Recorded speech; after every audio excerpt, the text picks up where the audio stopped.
नमस्कार दोस्तों, मैं स्मित मिश्रा स्वागत करता हूं एक बार फिर से आप सभी का एमजेटी एजुकेशन में। साथियों, दिल्ली चुनाव का रिजल्ट आ चुका है और ऐतिहासिक रिजल्ट आया है।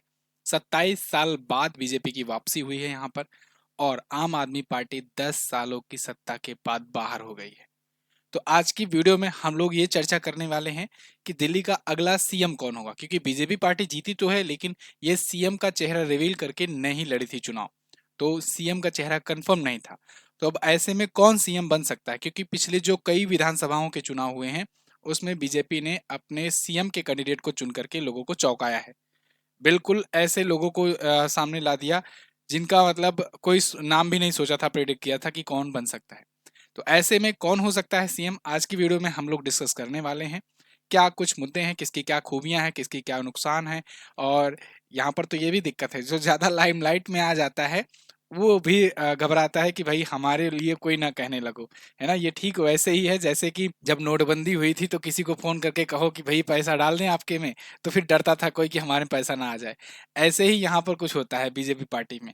जब चुनाव जीतती है तो फिर जो लीडर होते हैं वो इस बात से डर रहे होते हैं कि हमारे समर्थक जो है हमारा नाम प्रमोट ना करने लगे या हमको सीएम बनाने के लिए मांग ना उठाने लगे। नहीं तो पता लगेगा वसुंधरा राजे वाला हाल होगा, है ना। खैर, चलिए तो आज की वीडियो में हम लोग ये देखेंगे। और एक और रिक्वेस्ट है आपसे, अगर आप नए हो इस चैनल पर तो आप लोग चैनल को सब्सक्राइब कर सकते हो। नीचे रेड कलर का बटन बना है, बिना किसी फीस बिना किसी चार्जेस को दिए हुए फ्री में सब्सक्राइब हो जाएगा, क्लिक कीजिए। चलिए शुरू करते हैं। तो आप देखिए यहाँ पर दिल्ली विधानसभा चुनाव के नतीजे कुछ इस प्रकार हैं। यहाँ पर BJP party, Bharatiya Janata party 48 सीटें जीती है। इंटरेस्टिंग बात यह है कि पिछली बार 8 सीटें थी और इस बार 40 सीटों की इसकी बढ़त हुई है। 45.7% वोट मिले हैं। वहीं आम आदमी पार्टी की अगर बात करें तो आम आदमी पार्टी सिर्फ 22 सीटें पाई हुई है, 40 सीटों का इसे नुकसान हुआ है। ये पिछली बार 62 सीटें जीती हुई थी। लेकिन एक इंटरेस्टिंग चीज ये देखने को मिली, ऐसा नहीं है कि आम आदमी पार्टी दिल्ली से साफ हो गई, बिल्कुल। आम आदमी पार्टी देखिए 43.5% वोट शेयर इसका अभी भी है। मतलब वोटिंग के मामले में अभी भी ये टक्कर दे रही है वोट परसेंटेज। मतलब ये कि इसके इनके जो वोटर्स हैं वो अभी भी टक्कर की स्थिति में है। हाँ, जीतने की स्थिति में नहीं थे, सीटें नहीं बचा पाए, लेकिन वोटिंग परसेंटेज इनका ठीक ठाक है। वहीं अगर कांग्रेस की बात करें तो ये पहले भी जीरो थे, इस बार भी जीरो हैं और इनका वोटिंग परसेंटेज भी लगातार गिरता जा रहा है, 6.3% पर आ गए हैं। शीला दीक्षित जी सीएम जब थी, कांग्रेस कैंडिडेट की थी वो, और उनको हराकर अरविंद केजरीवाल आए थे। और अब देखो उसके बाद से कांग्रेस कांग्रेस लगातार गिरता ही जा रहा है, उसकी वोटिंग परसेंटेज भी लगातार गिरा है। मतलब अपने वो वोटर्स भी खो रही है साथ साथ। खैर, बाकियों ने भी कोई सीटें नहीं जीती हैं, केवल टक्कर इन्हीं दोनों में थी, आम आदमी पार्टी और इसमें।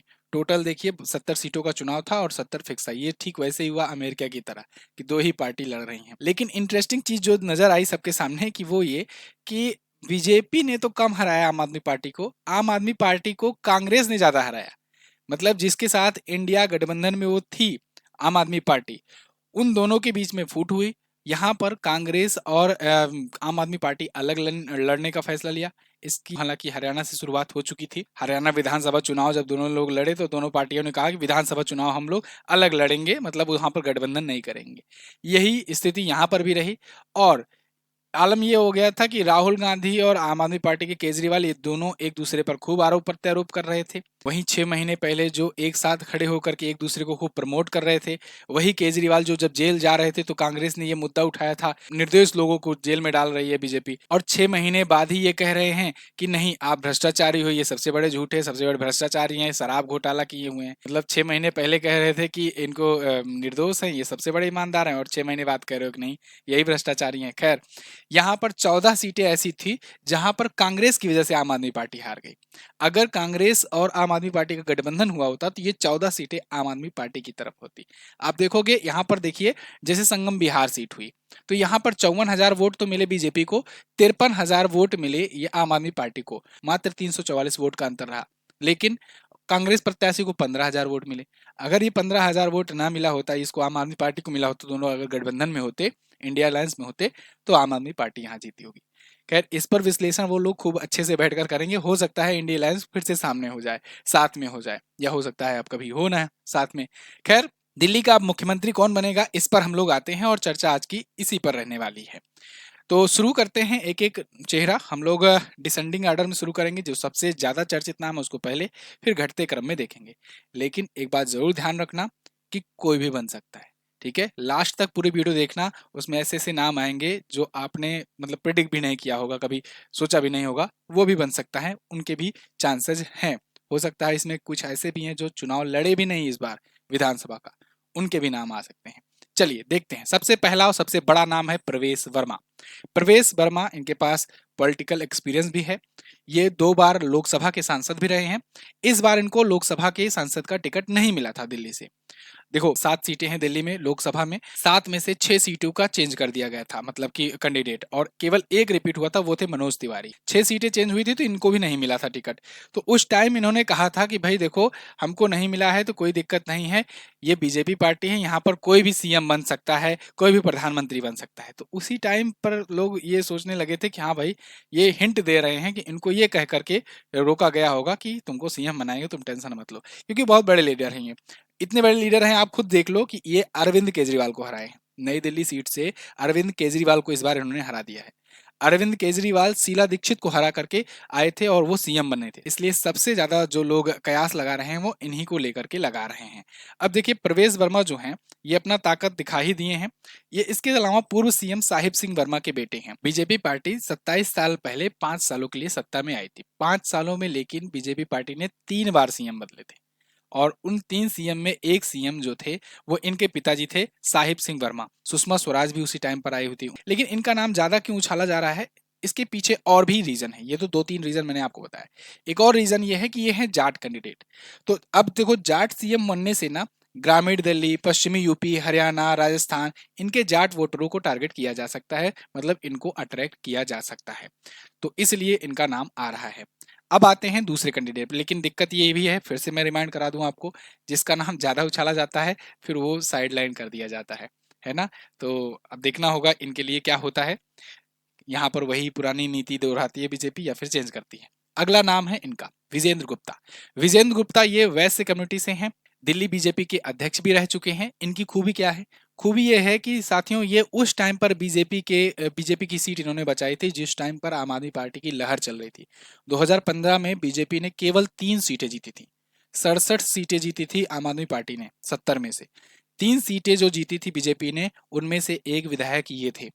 तो उस टाइम भी थे। इसके बाद 2020 के विधानसभा चुनाव में भी जब आम आदमी पार्टी 62 सीटें जीती, बीजेपी 8 सीटें जीती, उस टाइम पर भी ये जीते थे चुनाव। तो मतलब दिल्ली में इनका अच्छा खासा वोट परसेंटेज है और अच्छी खासी रुचि है, और ये अच्छे से दिल्ली की राजनीति को समझते भी हैं। तो इसके अलावा 2 बार दिल्ली विधानसभा में नेता प्रतिपक्ष भी रह चुके हैं। भाई लगातार जीतते जा रहे हैं तो नेता प्रतिपक्ष यही थे, क्योंकि दूसरी सबसे बड़ी पार्टी इन्हीं की थी दिल्ली में। तो नेता प्रतिपक्ष की भूमिका भी निभा चुके हैं, दिल्ली की समस्याओं को बेहतर तरीके से समझते हैं, इसलिए इनको भी कैंडिडेट बनाया जा सकता है। इसके बाद बात करते हैं मनोज तिवारी की। देखिए मनोज तिवारी सांसद हैं, लेकिन कोई जरूरी नहीं है सांसद हैं तो सीएम नहीं बन सकते। सांसद सीट से इस्तीफा दिला करके इनको बनाया जा सकता है सीएम। अब इनके प्लस पॉइंट क्या हैं और इनके प्लस पॉइंट के पीछे क्या क्या सुगबुगाहट चल रही है, उसको जानने का प्रयास करते हैं। एक तो मैंने आपको बताया कि 7 सीटों में लोकसभा की 6 सीटें बदल दी गई थी। एक सीट जो नहीं बदली थी, एक सीट का चेहरा जो नहीं बदला था बीजेपी ने, वो मनोज तिवारी ही थे, और ये खरे भी उतरे, इन्होंने सीट जीती भी, है ना। तो ये उत्तर पूर्व दिल्ली से लगातार 3 बार लोकसभा का चुनाव जीत चुके हैं। तो जीतने का इनके पास तगड़ा अनुभव है। इसके अलावा 4 साल तक दिल्ली बीजेपी के अध्यक्ष भी रह चुके हैं। तो ये दिल्ली में बीजेपी को ऑपरेट करने का अनुभव भी है इनके पास। पूर्वांचल वोटर के बीच खासे लोकप्रिय हैं। आप जानते हो मनोज तिवारी तो पहले तो सिंगर थे, फिर एक्टर बने, उसके बाद फिर ये लीडर बन गए हैं, यहाँ पर नेता बन गए, है ना। तो इनके पास इन अच्छी खासी फैन फॉलोइंग भी है खूब। अब बजट में बिहार और पूर्वांचल पर फोकस भी रहा है। पिछले दिनों में आपने देखा होगा कि पीएम मोदी जो हैं, ये बिहार को लेकर के बहुत सारी घोषणाएं कर रहे हैं या फिर बार बार चर्चे में ला रहे हैं।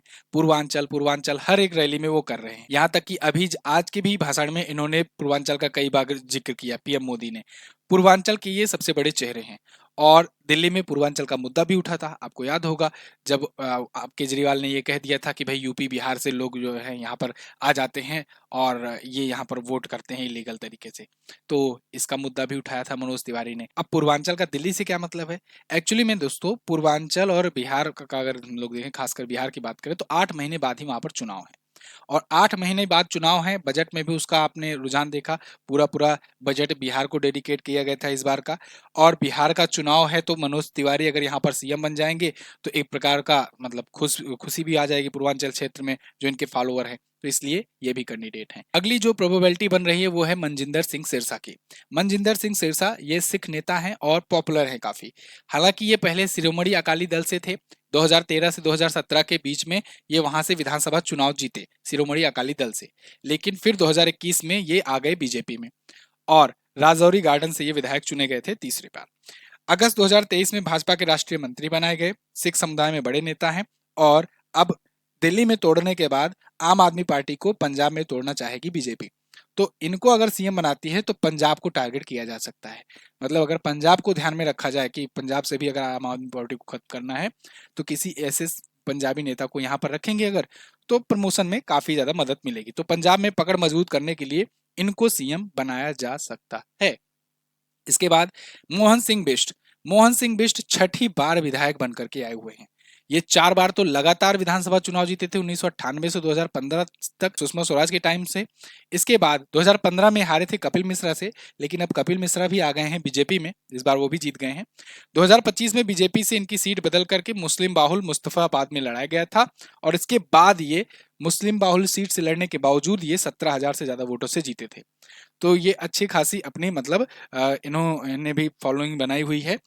मोहन बिष्ट को संघ और संगठनों में अच्छी पकड़ रही है इनकी और पहाड़ी क्षेत्रों में भी इनका प्रभाव है, तो ये भी हो सकता है चेहरा बन जाए सीएम के। सतीश उपाध्याय की बात करते हैं। सतीश उपाध्याय भाजपा के प्रदेश अध्यक्ष रह चुके हैं दिल्ली में। इसके अलावा दिल्ली चुनाव मोर्चा के अध्यक्ष रहे हैं, एनडीएमसी के उपाध्यक्ष रहे हैं, प्रशासनिक अनुभव भी है। इसके अलावा कई बार संगठन में कई जिम्मेदारियां ये संभाल चुके हैं। मध्य प्रदेश के अभी सह प्रभारी हैं, संघ में भी इनकी गहरी पकड़ है और संघ में जिसकी गहरी पकड़ होती है आपने देखा, चाहे मोहन यादव हों यहाँ पर मध्य प्रदेश में, चाहे आप विष्णुदेव साय को देख लो छत्तीसगढ़ में, चाहे राजस्थान में भजनलाल शर्मा को देख लो, ये सब संघ से जुड़े हुए थे। काफी क्लीन चेहरा था, काफी क्लीन बैकग्राउंड था, इसलिए इनको बनाया गया था। तो हो सकता है इधर भी ऐसा ही कैंडिडेट बीजेपी चुन ले, ये भी इसीलिए सीएम की रेस में है। इसके बाद बांसुरी स्वराज पर आते हैं। बांसुरी स्वराज सुषमा स्वराज की बेटी हैं। काफी लंबे समय से ये संघ से जुड़ी रही हैं और मतलब पॉलिटिकल बैकग्राउंड तो इनका उतना बड़ा नहीं है। अभी ये नई दिल्ली सीट से जुड़ी हुई हैं और जीती हुई हैं, के बावजूद भी ये काफी लंबे समय से बीजेपी से जुड़ी रही हैं, संघ से जुड़ी रही हैं, वकील हैं पेशे से और सुषमा स्वराज की बेटी हैं। अब सुषमा स्वराज पहली महिला मुख्यमंत्री थी और इस टाइम पर बीजेपी में कोई और राज्य में, इतने राज्यों में सरकार है लेकिन किसी राज्य में महिला मुख्यमंत्री नहीं है। हो सकता है भारतीय जनता पार्टी दिल्ली का सीएम किसी महिला को फिर से बना दे, तो उसमें बांसुरी स्वराज का नाम आ सकता है। हाँ, महिला सीएम में बांसुरी स्वराज भी हो सकती हैं और हो सकता है कि स्मृति ईरानी भी बन जाए। स्मृति ईरानी की भी यहाँ पर सरप्राइज एंट्री हो सकती है। नई दिल्ली से वर्तमान में ये सांसद हैं, ठीक है। इस बार ये चुनाव लड़ी और जीत भी गई। अब ये तो हम लोग की एनालिसिस रही कि इसमें से बन सकता है, लेकिन इसके बावजूद मैं कहूंगा कि हो सकता है कोई ऐसा सरप्राइजिंग नाम आ जाए, कोई ऐसा नाम आ जाए जो कोई मतलब प्रिडिक्ट ही ना किया हुआ हो। जैसे आपने देखा था ना मध्य प्रदेश में जो फोटो खिंचवाई गई थी, उसमें जो लास्ट में कोने बैठे थे मोहन यादव, उनको बुला लाया गया और उसके बाद उनको बना दिया गया सीएम। तो खैर जब कोई सीएम बन जाता है तो बहुत तरीके के लोग कैलकुलेशन निकाल लाते हैं कि ये तो इसलिए इनको बनाया गया, ये तो इस कारण को उससे बनाया गया, लेकिन शुरुआत में किसी को पता नहीं रहता है कि किस कारण से किसको बनाया जाना है। तो इस बार भी कोई सरप्राइजिंग रिजल्ट आ सकता है। जो भी बनेगा मैं आपको अपडेट दूंगा। दिल्ली का सीएम आपके हिसाब से लगता है किसे, कि कौन बनाया जा सकता है, कमेंट करके हमें जरूर बताइए। आपके कमेंट को मैं देखूंगा और हो सकता है अगली वीडियो में डिस्कस किया जाए। इसके अलावा जो लोग किसी एग्जाम की तैयारी कर रहे हैं उनके लिए करंट अफेयर की ई बुक आई हुई है और जनवरी महीने की मंथली हर महीने की आती है, तो हर महीने की 20 रुपए में आती है, लेकिन इसको इस बार मैं चाहता हूँ सभी लोगों के पास पहुंचे, तो इसलिए इसको अभी 2 दिनों के लिए 10 रुपए में किया गया था। इसमें अगर आप कंटेंट देखोगे ना तो हर एक चीज चैप्टर वाइज डिटेल एक्सप्लेनेशन के साथ आपको दिया गया है, चाहे वो केंद्रीय बजट हो, भारत के सभी राज्य हो, लोकसभा इलेक्शन हो या अंतर्राष्ट्रीय घटनाएं, राष्ट्रीय घटनाएं, ये सारी चीजें डिटेल से दी गई हैं चैप्टर बाई चैप्टर। तो इनको आप पढ़ सकते हो। आप अगर कंटेंट देखना चाहो तो इस प्रकार से इसका इंडेक्स है, इतने कंटेंट है, पूरा महीने भर का करंट अफेयर आपका कवर होता है। तो इसको आप एमजेटी ऐप से जाकर के परचेज कर सकते हो। MJT app Google play store पर आपको मिल जाएगा। इसके अलावा आप व्हाट्सएप से भी ले सकते हो, डिस्क्रिप्शन में व्हाट्सएप का नंबर दिया गया है। Thank you so much. जय हिंद, वंदे मातरम।